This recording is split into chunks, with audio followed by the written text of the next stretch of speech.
What's up guys, welcome to another video. Today I want to break down the two main areas of vlogging where I think every content creator can develop their own style and feel for their videos, hopefully making them stand out. So let's get into it.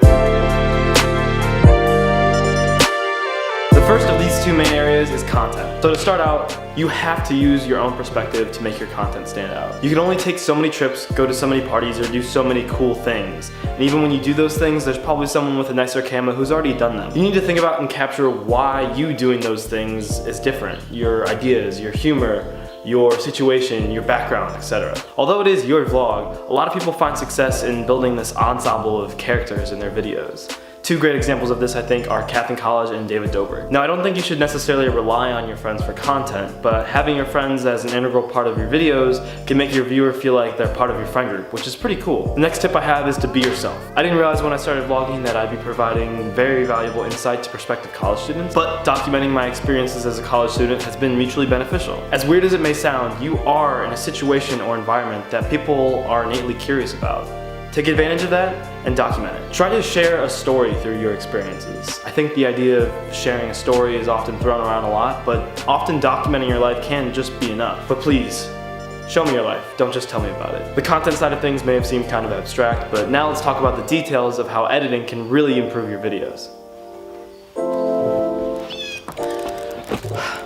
So, I think it is a really good idea to have either an intro or outro to your videos. Even if it's just text on a screen, I think it gives viewers something to look forward to or anticipate in the beginning of the video, and then hopefully some closure at the end, rather than just an abrupt ending. Mine were super simple to make, and there's tons of tutorials on YouTube of how to make your own. Next point is that I like to be as concise as possible in my edit. One thing I often like to tell people is just because you recorded it doesn't mean it has to go into the video. Longer doesn't always mean better. I often like to have music playing in the background of my videos, like this one, and this just helps kind of create the tone of your video. Sound effects can be a cool way to get a joke across or describe how you're feeling to the audience without just directly saying it to the camera. A lot of times I like to use whip transitions as a way to keep the viewer engaged and on their feet while watching the video. And it's really simple to do. Just whip the camera one way at the end of the first clip.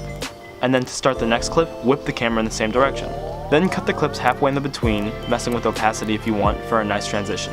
Fast cuts between clips can be cool, especially if that's the feel of your video. But don't be afraid to draw out and slow down some of your transitions.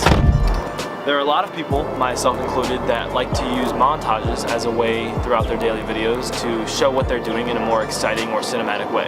So let's break down what makes those stand out. So first of all, pick music that fits your vibe. Next, fade the music in and out to keep continuity between the montage and the rest of the video. Finally, and probably my most important tip for this entire video, is sync the cuts of the video and the montage to the beat of your song. This helps create the flow of your video. The shot that you use for your montage can vary in a lot of different ways. You can use wide shots to establish location. I like to use shots with a lot of movement to convey the hustle and feel of how busy my day is. You can use GoPros or Snapchat spectacles to give a hands-free, first-person point of view.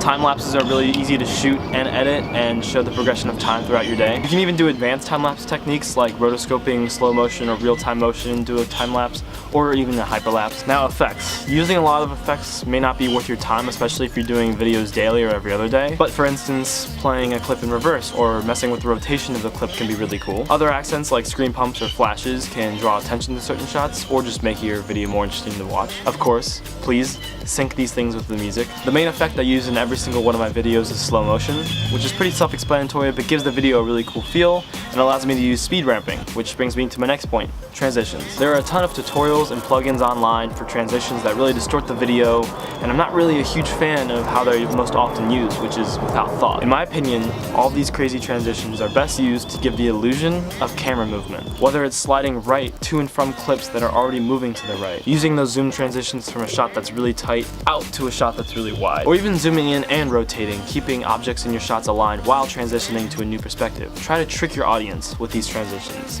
not just show off the fact that you downloaded some plugin and can slap it onto any old clip. Another cool transition, although it's kind of rare to have shots that work this way, you can use an object in one shot to swipe away into the next one. There's so many more transitions out there and tons of tutorials on how to use them effectively, but if you're doing daily, then it might not be worth your time to perfect them in every single montage in every single one of your videos. I've made sick montages that only use hard cuts. So don't rely on transitions to make your videos cool. So that about does it for this video. I hope you guys enjoyed and maybe learned a thing or two. If you want in-depth tutorials on any of the effects, or maybe I just kind of skipped over some of the ideas, then definitely leave comments that I can make full-fledged videos about that. Also, quick disclaimer, even though I've been doing YouTube for a long time and developed some techniques that work really well for my videos, what the fuck do I know?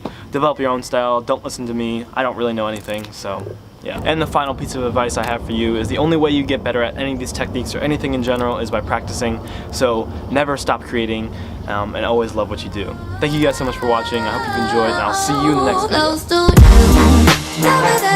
video.